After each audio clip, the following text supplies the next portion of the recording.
Yoga, a word that's been used and misused for over a millennia. Here are 5 things I didn't know about yoga until we started learning it the classical way.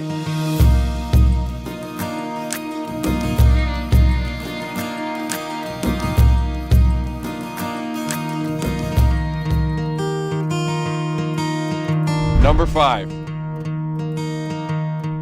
Outside, wherever I learned yoga at yoga studios, the teachers helped us get into the posture or adjust if we were not aligned in the posture.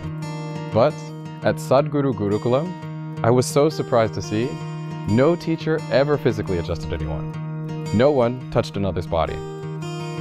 At first, it felt strange, but soon I got to know that every person carries their own energy geometry. When someone touches you during your practice, even with good intention, they can disturb that geometry.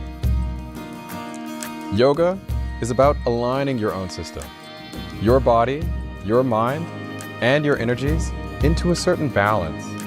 The moment someone's influence enters, that process gets disturbed.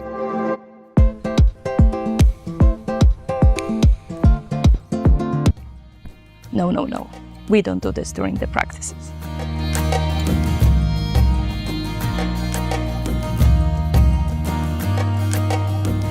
In most modern yoga studios, there is always music. A soothing playlist, a chant, something to fill in the silence. But here, in Gourokulam, where we learn classical Hatha yoga, silence is sacred.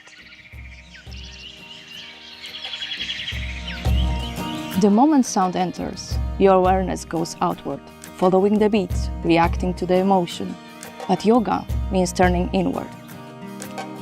In silence, your attention goes to your breath, to your subtle body. That's where real alignment starts. And mirrors, we never use them. We keep our eyes closed throughout the practice. There is no need to check whether we reach the final posture or how we look in the final posture. Because yoga is not a performance, it's perception and happens best with eyes closed. When there is no mirror, you rely on inner feeling, not outer form. You stop looking at yourself, you start being with yourself. Number 3, I did not realize the importance of being on an empty stomach while doing certain yoga practices. I've learned here at Isha's Hatha Yoga Teacher Training Program that when you put food in your stomach, the body's energies naturally focus in the stomach region, which makes sense because the body is focusing on digestion. When you do Hatha Yoga, you want to direct your energies in a different way. You want the energies to rise upward and not get stuck in the stomach region. In fact, I've experienced the difference this makes in my own body when we fast here on Ekadashi.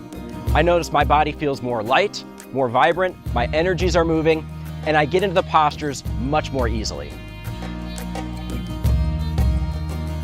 I've seen people practicing yoga while drinking beer and wine, and it completely defeats the essence of yoga, and it can actually be harmful. Yoga at its root is a path to inner balance and self-mastery. Alcohol is an external stimulant that completely disrupts that inner equilibrium. Sadhguru once said that taking a stimulant and calling it yoga is like pressing down on the accelerator and the brake at the same time. I'd say that's like spinning your wheels and going nowhere.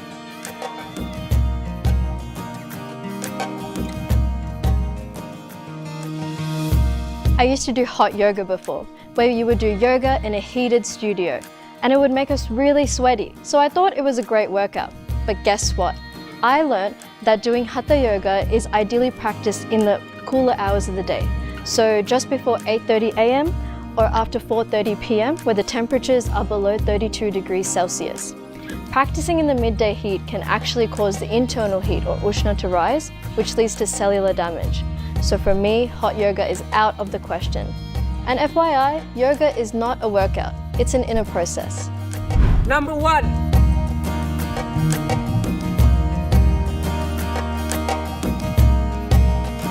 Before coming here, I thought only if I'm flexible, I could do yoga.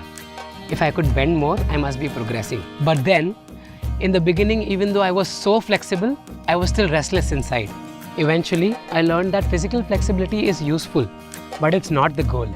It's just a preparation. When your body becomes still, your breath becomes subtle, and your mind stops chasing, that's when something extraordinary starts to unfold. You will begin to experience yoga not as a posture, but as a union, a state where body, mind, and energy function as one. That's when I realized flexibility of the body is not that important. Yoga is not about how beautifully one can bend, but how deeply one can be still.